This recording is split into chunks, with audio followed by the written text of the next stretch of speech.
28/6/2024 సాయంత్రం 5:30 గంటల కాలం నందు దొడగట్ట కూరాకుల తోట మధ్యలో చెల్విగొడ్ల కొండ ఏరియాలో ఒక మగ వ్యక్తి యొక్క శవము 30 సంవత్సరాలు సుమారు 30 సంవత్సరాలు ఉన్నాయి వ్యక్తిని ఎవరో గొంతు కోసి చంపేసినారని మనకు తెలియజేసినారు. అందులో భాగంగా నేరస్థలంకు విజిట్ చేసిన తర్వాత అక్కడ ఎవరు ఆ వ్యక్తి గురించి విచారిస్తే కూరాకుల తోటకు చెందిన స్వామిగా అతన్ని గుర్తించడం జరిగింది. అతన్ని తల్లి ఫిర్యాదు మేరకు కేసు నమోదు చేసినాము.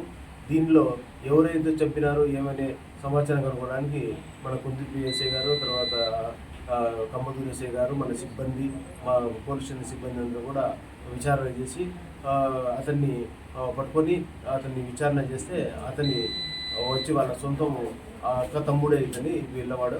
వాళ్ళ అక్క తమ్ముడు ఆర్థికంగా ఇబ్బందుల వలన కానీ ఉన్నాయి, దానికి అమౌంట్ ఇచ్చేదాని విషయంగా, తర్వాత వాళ్ళ డిసీజ్డ్ వైఫ్తో చనువుగా ఉన్నాడని మందులిస్తున్నందుకు ఇవన్నీ ఉన్నాడనే ఉద్దేశంతో అతన్ని గొంతుకు వేసి చంపేసి అక్కడ పడేసి వెళ్ళిపోయినాడు.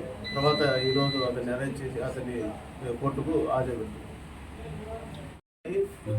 చనిపోయిన వ్యక్తి యొక్క భార్యతో చనువు ఉండాలని, తర్వాత ఆర్థిక ఇబ్బందులతో అతని యొక్క ప్రామిస్ నోటును చిన్నపిల్లవాడు ఉన్నప్పుడే చించేశాడని, ఆ డబ్బులు కూడా అడుగుతుంటే ఇవ్వకుండా ఇతనికి దండిస్తున్నాడని ఉద్దేశంతో మనసులో పెట్టుకొని ఆ పిల్లవాడు అతన్ని చంపేసినాడు. హత్య వెనుక ఇంకా ఎంతమంది ఒకడే ఉన్నారా? హత్య వెనుక ఒకడే ఉండేది అతనే.